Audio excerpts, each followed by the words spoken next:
Seja o centro, seja o tudo em meu coração.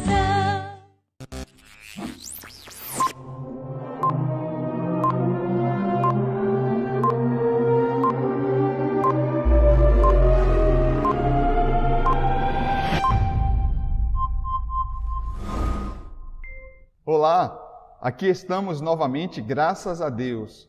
O Senhor tem hoje uma palavra de vida para nós. Eu sou o pastor Manuel Nunes e fico muito feliz com a sua presença.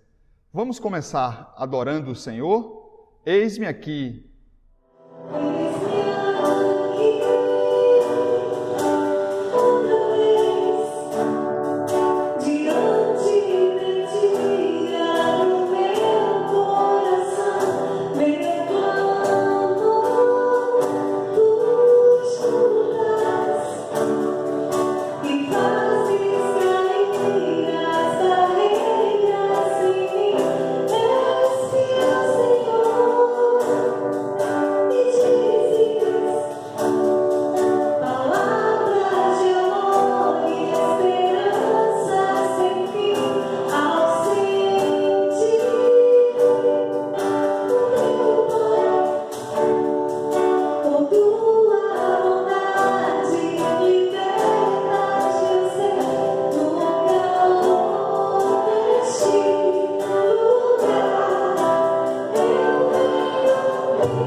Amém. Essa é a Igreja Episcopal Carismática. Sejam todos bem-vindos. Nós estamos na presença do Senhor. Vamos então fazer uma oração inicial? Feche seus olhos e baixe a sua cabeça.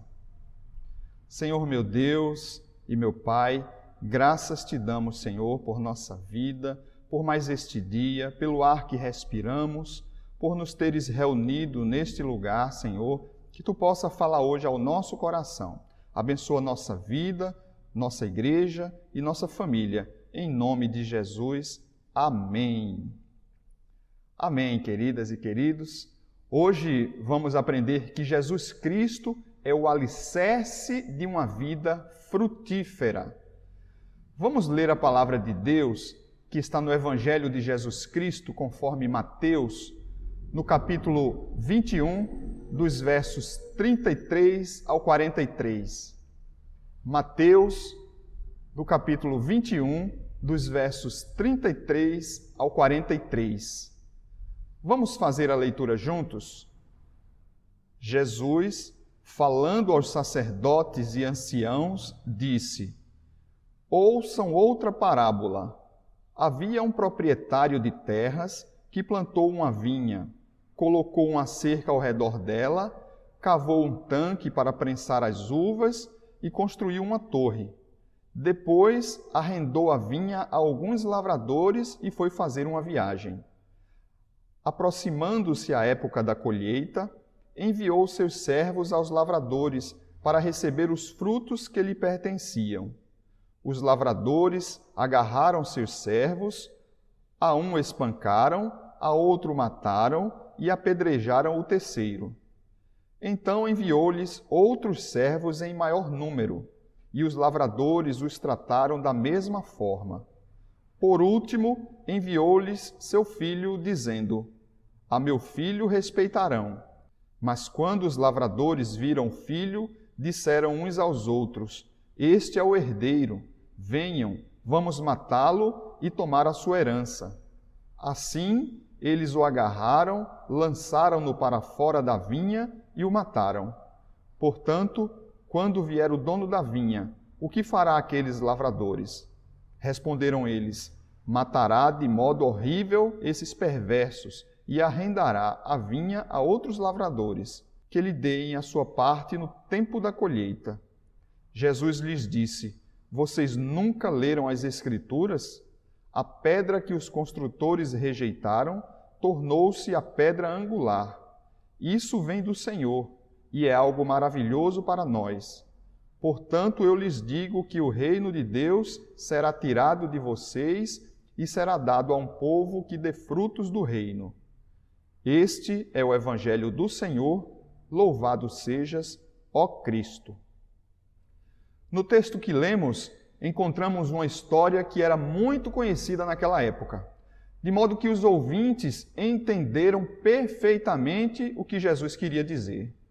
Na época de Jesus, era comum os proprietários arrendarem suas terras e, no tempo da colheita, cobrarem o arrendamento.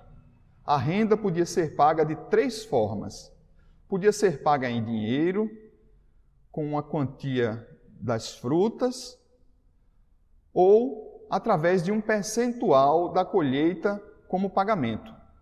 A atitude dos lavradores também não era novidade, pois viviam insatisfeitos com o que recebiam e algumas vezes revidavam até com violência. Nessa parábola encontramos os seguintes personagens: o povo de Israel, representado pela vinha, Deus é o proprietário da vinha, os lavradores são os líderes religiosos de Israel, que tinham a função de cuidar do povo, os mensageiros enviados eram os profetas, que foram maltratados pelo povo, e o filho que foi enviado por último era o próprio Jesus, que foi morto pelo povo.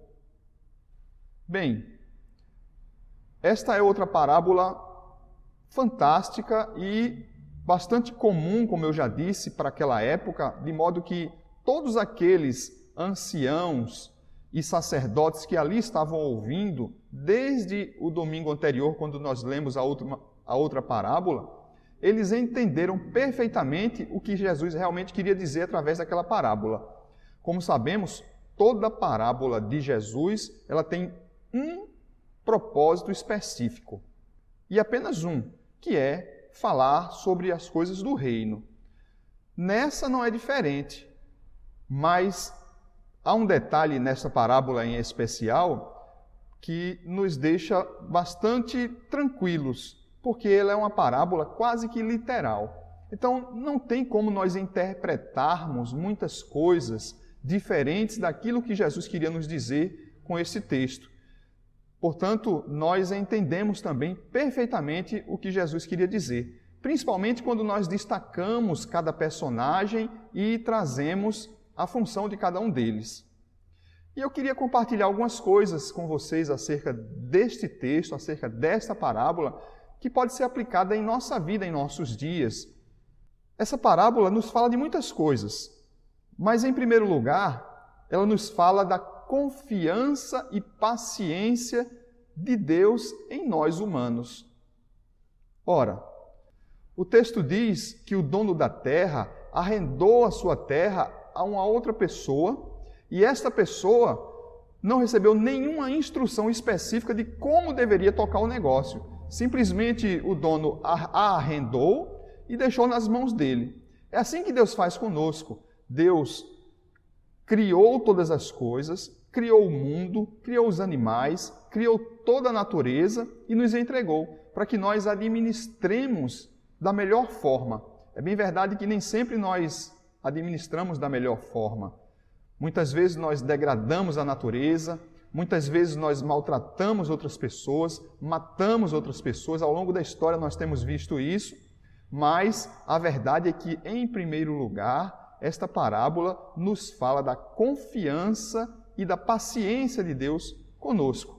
Por que a confiança? Porque Ele nos entregou, assim como aquele homem entregou suas terras a alguém, arrendou, Deus também nos entregou toda a sua criação, para que nós tomássemos conta. Mas assim como aquele homem que era paciente, Deus também é paciente conosco, porque Ele tem visto ao longo de toda esta era como nós temos tratado a sua criação e até a nós mesmos. E ainda assim, Ele continua paciente com cada um de nós. Então, esta parábola nos mostra, em primeiro lugar, a confiança e a paciência de Deus com os seres humanos, conosco. Em segundo lugar, esta parábola nos fala do privilégio e liberdade que temos e que Deus nos concede. Ora, aquele homem proprietário daquelas terras, ele escolheu aquela pessoa em especial para arrendar sua terra. Nós não vemos ele escolhendo muitas pessoas ou escolhendo dentre muitos, ele escolhe especificamente aquele homem para entregar sua terra, para arrendar a sua terra. Assim também Deus nos dá o privilégio de cuidar de tudo aquilo que Ele criou. Nós sabemos que existem outros seres, existem os anjos, os arcanjos e seres celestiais, mas Deus deu este privilégio a nós, seres humanos, falhos, pecadores, limitados. Ainda assim, Deus deu este privilégio a nós, só a nós. Nós, seres humanos, temos o privilégio de tocar a sua criação, de dar continuidade a tudo o que Ele deixou aqui na terra, de cuidar, de fazer produzir, de fazer multiplicar, tudo aquilo que Ele criou. E claro, como eu já disse, Ele nos dá a liberdade de fazer da forma que nós preferirmos. Ele não disse a nenhum de nós, olha, vou deixar aqui a minha terra, você deve fazer assim, assim, assim. Ele disse que nós devemos lavrar a terra e dela tirar o nosso sustento. Mas Ele não disse como. Então Deus nos deu inteligência, Deus nos deu livre-arbítrio para fazer da forma que nós queremos e como nós queremos, quando nós queremos. E é por isso que, muitas vezes, esse livre-arbítrio nós utilizamos de forma errada e fazemos coisas que não são do agrado do Senhor. Mas, independente se fizermos coisas certas ou erradas, Deus, em segundo lugar, deu o privilégio a nós, seres humanos, de cuidar desta terra, de cuidar da sua criação e nos deu a liberdade de cuidarmos como quisermos. E em terceiro lugar, queridas e queridos, esta parábola nos fala do sacrifício de Jesus Cristo. Lembram-se do texto que nós lemos? Depois de tudo, o proprietário, quando não conseguiu receber a sua parte da colheita, da plantação ou da venda do que foi plantado e colhido ali, através dos seus mensageiros, ele, por fim, manda o próprio filho para ver se aquele arrendatário e aqueles empregados caem em si, têm consciência e pagam o que devem. Mas não, eles maltratam e matam o filho daquele proprietário da vinha. Assim também nós fizemos com Jesus Cristo. Jesus Cristo foi enviado para nos reconciliar com o Pai. Mas antes disso, Deus enviou os profetas que falaram as coisas do Senhor, a vontade de Deus à humanidade, mas nós não escutamos. Nós os rejeitamos, os maltratamos e, por fim, Deus enviou o seu próprio Filho, Jesus Cristo. E ainda assim, nós, como aqueles lavradores daquela parábola, nós o rejeitamos, o maltratamos, o crucificamos, o matamos. Ou seja, esta parábola, em terceiro lugar, nos fala do sacrifício de Jesus Cristo para que nós pudéssemos ser reconciliados com o Pai. Ora, para concluir, esta parábola termina com uma imagem, a imagem de uma pedra. No passado, toda construção era edificada em cima de uma pedra, chamada pedra angular. A solidez de uma construção dependia da pedra angular que era utilizada. Se fosse uma pedra fraca, toda aquela construção, mais cedo ou mais tarde, iria ruir, iria desmoronar. Se fosse uma construção sem uma pedra angular, de igual modo, ela iria desmoronar, iria ruir. Há um texto na Bíblia que fala sobre a casa edificada sobre areia.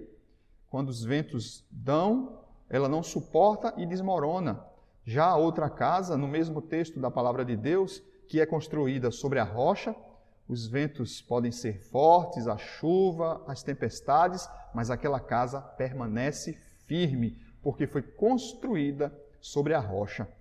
Esta pedra que esta parábola trata também tem a mesma figura de linguagem, Jesus Cristo. Jesus Cristo deve ser a pedra angular da construção da nossa vida, da construção da nossa história, da construção da nossa família, de tudo aquilo que fazemos. Jesus Cristo deve ser esta pedra angular. Se nós utilizarmos qualquer outra pedra que seja, mais cedo ou mais tarde, ela não vai suportar e vai desmoronar. Ou se nós estivermos muito apressados ou quisermos fazer do nosso próprio jeito e não utilizarmos a pedra angular, na menor dificuldade, no menor problema, rapidamente, possivelmente antes mesmo da construção ser terminada, ela vai ruir, rachar e desmoronar. Jesus Cristo é o alicerce firme que toda vida precisa. Jesus Cristo é o alicerce firme que sua vida precisa. Eu não sei, minha querida ou meu querido, que tipo de pedra você tem utilizado para construir a tua vida sobre ela. Eu não sei se você tem tentado construir a sua vida sem uma pedra angular. Eu não sei se, a partir dessas tentativas de uma pedra errada ou sem pedra, sua vida já tem sido construída até certo ponto e tem desmoronado. O certo é que muitas vezes nós vemos pessoas que rapidamente ascendem, rapidamente crescem, mas também rapidamente caem, rapidamente chegam à ruína. Será que não falta a pedra angular? Será que não falta a pedra angular correta na tua vida? Na vida de alguém que você conhece? Na vida do teu esposo? Na vida da tua esposa? Na vida dos teus filhos? Na vida de alguém que você ama? Na sua própria vida? Eu queria hoje orar por você para que você possa ter recebido esta palavra, ter compreendido esta parábola e ter aceitado que nossa vida precisa de uma pedra angular para ser construída de forma sólida, de forma firme e onde nenhuma tempestade a destruirá, porque as tempestades sempre virão, os tempos ruins sempre virão, pandemias sempre acontecerão, desemprego, vez por outra, pode vir, recessão, inflação, doenças, tristeza, decepções, tudo isso pode acontecer na vida de qualquer um de nós. Mas se a nossa vida estiver edificada sobre a rocha que é Jesus Cristo, sobre a pedra angular que é o Senhor Jesus Cristo, para a minha e a sua vida, nós resistiremos. Há um texto que eu gosto muito no Antigo Testamento que diz que mesmo em meio a uma tempestade e mesmo em meio a uma tormenta, 10.000 podem cair ao seu lado, 1.000 podem cair à sua direita e você não será atingido se você estiver edificado sobre a rocha, sobre a pedra angular que é Jesus Cristo. Minha querida e meu querido, que você possa permitir que Jesus Cristo entre no teu coração, faça morada e seja esta pedra angular, porque a tua vida será edificada sobre a rocha mais firme que existe, que já existiu e que existirá, que é Jesus Cristo, vivo eternamente, hoje e sempre. Aleluia! Não se esqueça, esta parábola nos fala, em primeiro lugar, da confiança e paciência de Deus em nós. Em segundo lugar, do privilégio e liberdade que Deus nos deu. E nos fala do sacrifício de Jesus Cristo, por mim e por você. E também da rocha, da pedra angular necessária em toda construção, que é Jesus Cristo. Que Ele esteja na construção da tua vida, em nome de Jesus.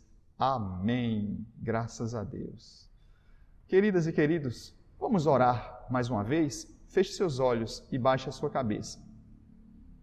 Oh meu Deus, muito obrigado, Senhor, por Tua palavra. Muito obrigado, Senhor, por Tua paciência, por nos ter dado o privilégio, a liberdade. Oh Deus, te agradeço por ter enviado o Teu Filho Jesus Cristo por mim e por cada um de nós, por nossa vida, por toda a humanidade. Nós queremos declarar hoje que Te recebemos, Te aceitamos como nosso Salvador e Senhor, em nome de Jesus. Amém. Repita esta oração agora ou depois deste culto, porque Deus quer fazer parte da tua vida, em nome de Jesus. Eu queria te convidar agora para fazer uma oferta na casa do Senhor, que você pudesse entregar parte dos teus recursos, daquilo que Ele mesmo nos concedeu, daquilo que Ele mesmo te concedeu, para que esta obra possa prosseguir, para que esta obra esteja fortalecida financeiramente e possa alcançar muitas pessoas, para que a palavra de Deus possa chegar a muitas famílias, as famílias que nós assistimos e aquelas que nós queremos alcançar ainda neste lugar onde a igreja está inserida ou em qualquer parte do mundo através deste canal da internet.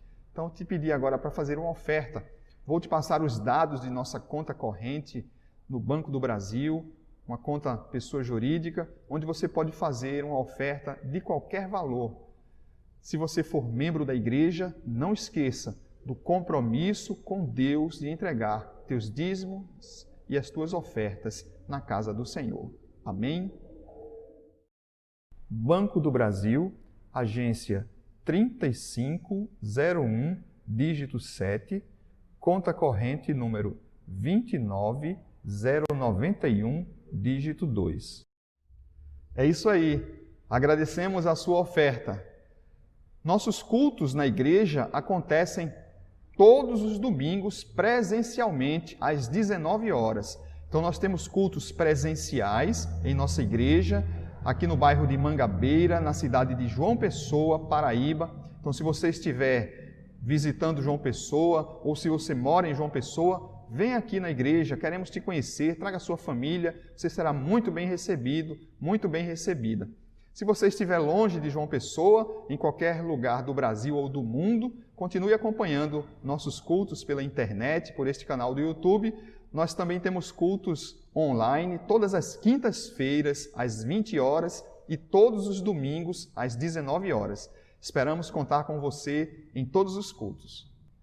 Na descrição deste culto, nós temos também mais informações de nossa igreja, como o nosso site. Lá você encontra todas as informações que você precisa, como endereço, telefone, horários, ministros, pastores, tudo aquilo que você precisa saber de nossa igreja, lá na descrição deste vídeo tem o nosso site. Então, vai lá, acessa lá e conhece mais um pouco sobre a nossa história. Quero pedir a você também que se inscreva em nosso canal, que curta este culto, que comente e que compartilhe com seus contatos. Também será uma alegria para nós receber o seu comentário no final deste culto. Deus te abençoe. E estamos chegando ao fim de mais um culto, de mais uma celebração. Quero agradecer a você a paciência. Espero que Deus tenha falado ao teu coração.